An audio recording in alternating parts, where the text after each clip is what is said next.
moment de prière. Rien n'est impossible. Crois-tu à cela? Amen. Est-ce que tu crois que rien n'est impossible? Ma soeur, mon frère, partout où tu iras, dans toutes les églises que tu vas prier, au Congo ou en dehors de ce pays, à Brazzaville ou à l'intérieur du pays, et ici dans cet endroit, on dit qu'ici il n'y a pas de témoignage.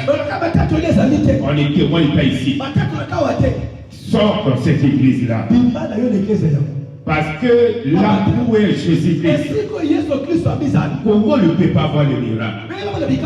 Pourquoi on est chrétien? On est appelé à témoigner la puissance de Dieu.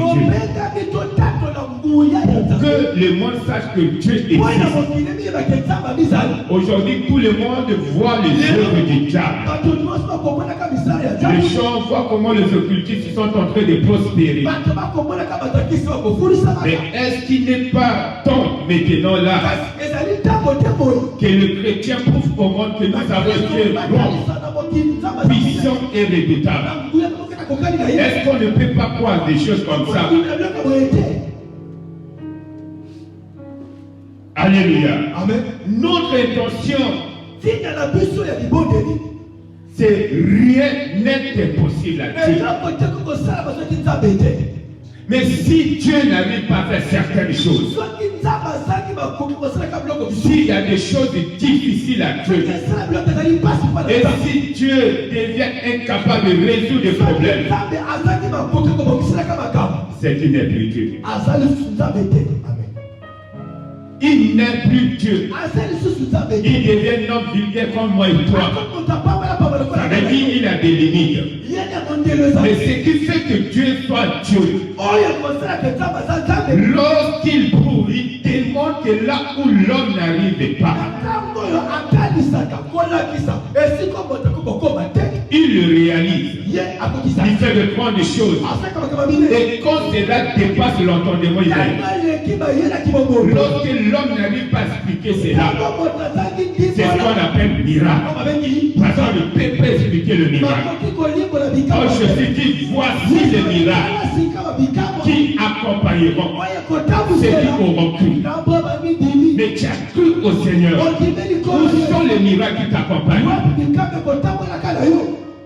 Où sont les miracles qui t'accompagnent?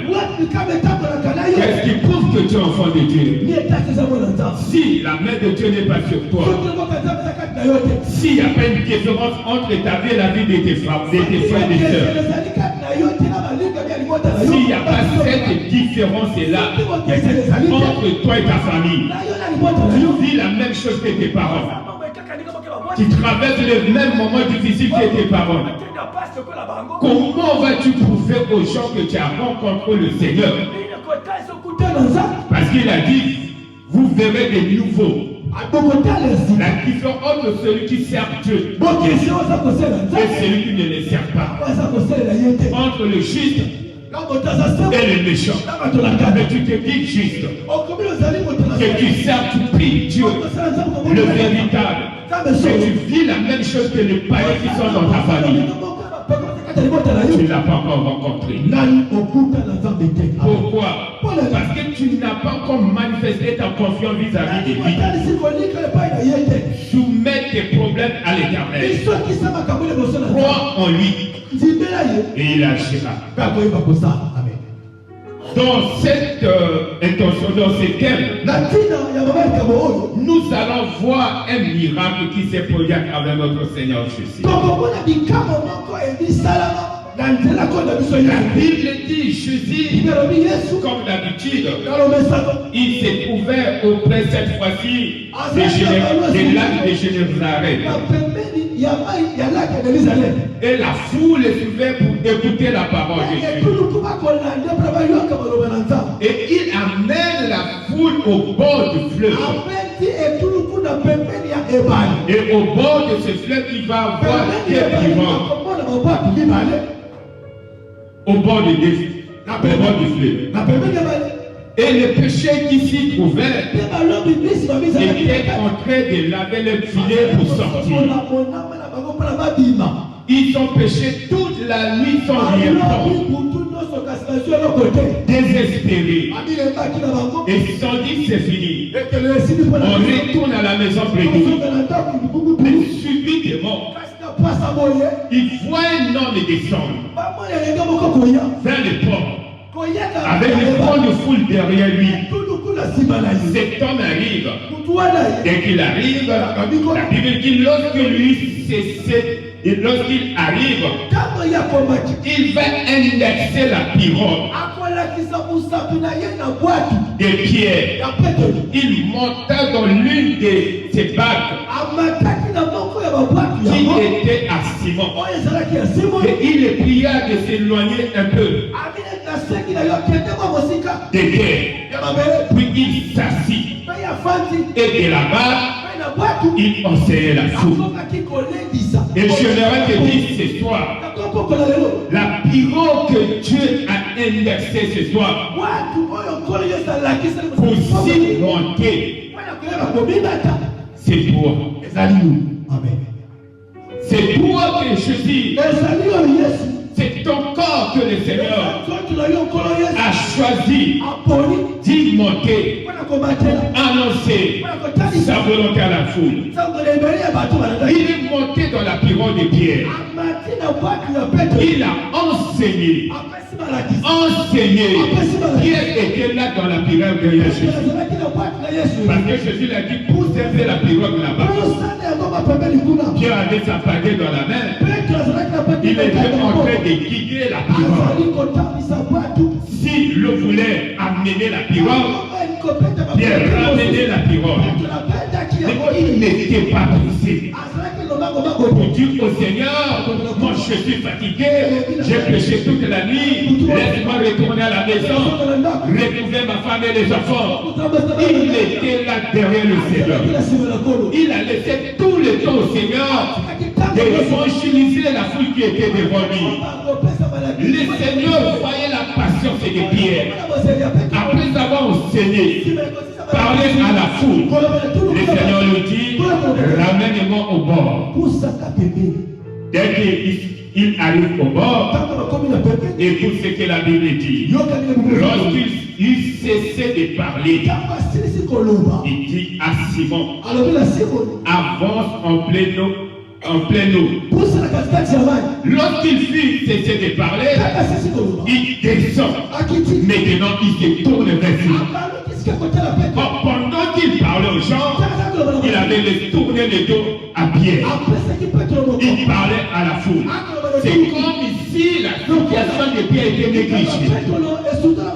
Mais Pierre était conscient que cet homme qui est monté dans ma pirogue, même si je ne lui explique pas ma situation, mais ce qui sort dans sa bouche, il dit des choses extraordinaires. Bon, je ne sais pas peut-être comment résoudre mon problème. Je lui fais semblant comme ici, je ne savais pas la situation de Pierre.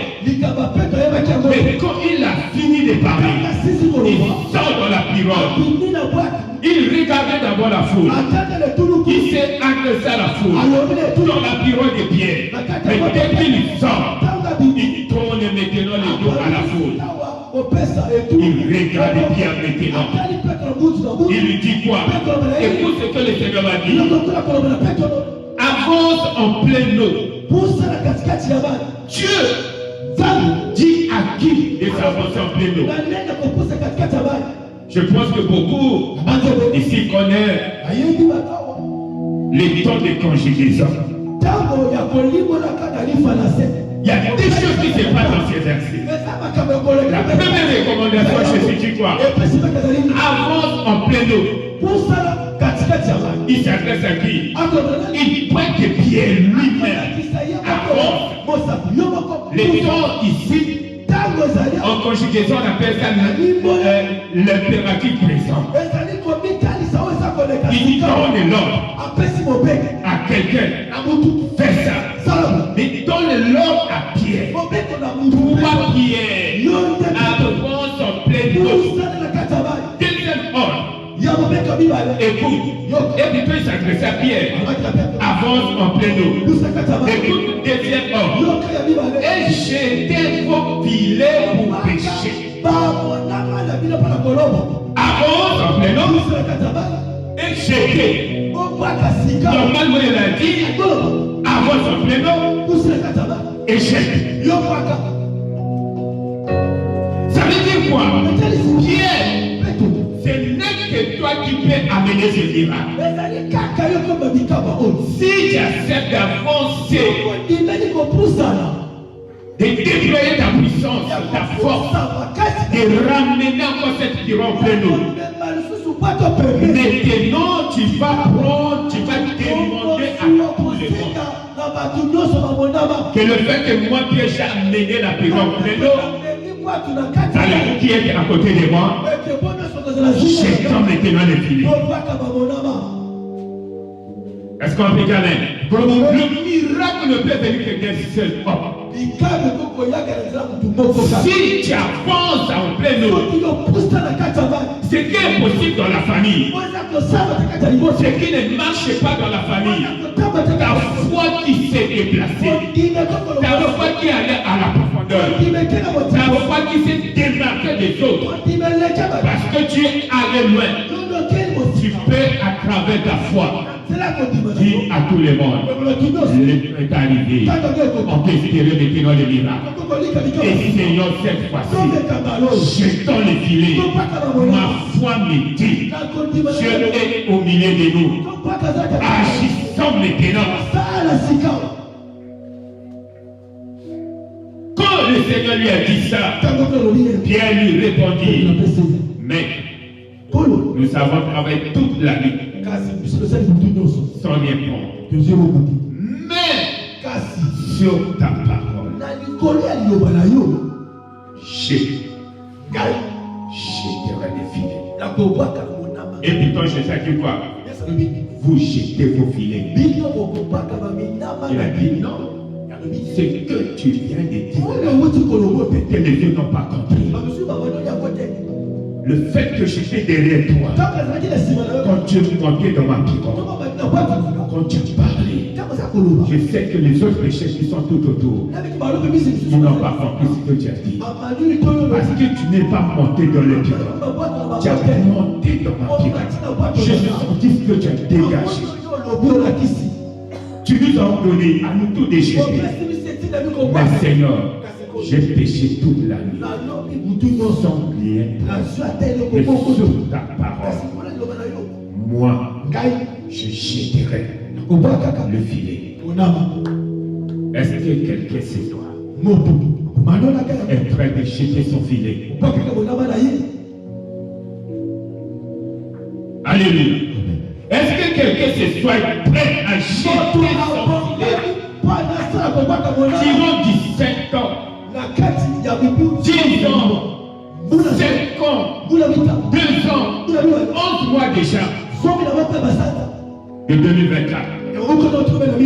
On a péché dans les vies, sans rien prendre. Déboussolés, désespérés. On voit le mois de décembre venir. On est désespérés, désolés. Et on se dit, c'est fini. On commence à laver nos filets.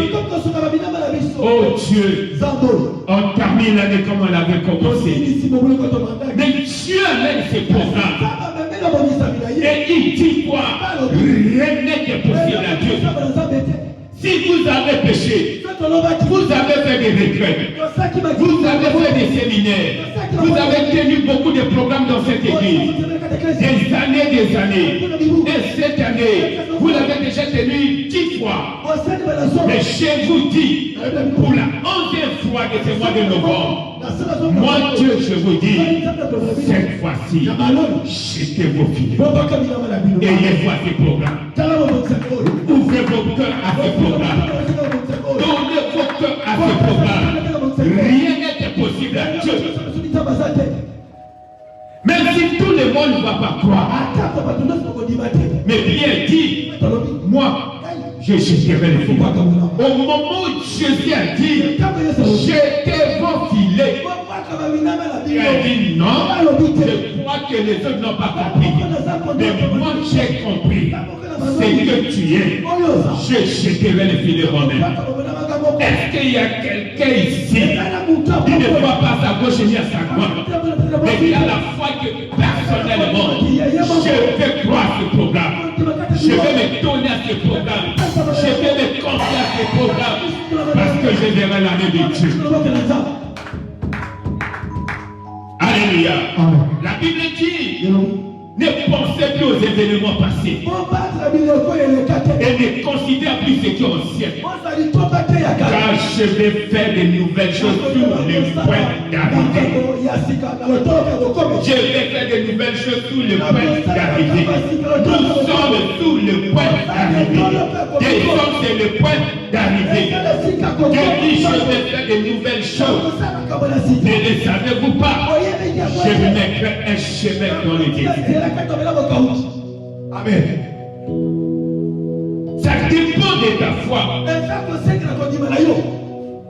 La Bible dit, l'ayant jeté, il prit une grande quantité de poissons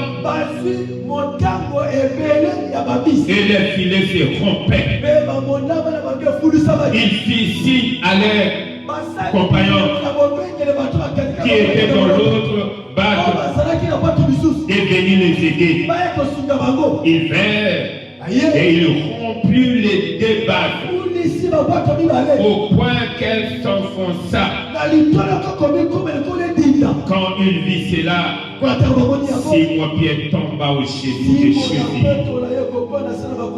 et dit, Seigneur, retire-toi de moi, parce que je suis un pécheur. Ma soeur, mon frère, écoute-moi très bien. C'est Simon qui s'approchait du Seigneur pour reconnaître qu'il ne s'est pas encore repenti. Il ne connaissait pas Dieu. Il n'était pas enseigné, ni baptisé, n'a pas reçu le Saint-Esprit. Mais il a vu le miracle. Devant ce miracle, il s'est achevé devant le Seigneur. Il lui a dit, retire-toi de moi. Je suis un pécheur. Le péché de Simon n'a pas empêché Jésus-Christ de lui opérer le miracle. Amen. Est-ce que tu crois cela? Le péché de Simon n'a pas empêché la main de Jésus-Christ d'opérer le miracle. Mais pourquoi aujourd'hui ton péché va l'empêcher de ne pas vivre sa main? Ne vois pas ton iniquité. Ne vois pas ton péché. Avant ce miracle, Pierre a confessé où? Avant ce miracle, on a enseigné Pierre où? Une rencontre matinale et le miracle s'est produit. Le fait que je vais utiliser sa pirogue, ma soeur, mon frère, je voudrais te dire, j'ai toujours dit ici, serve Dieu et Dieu te servira.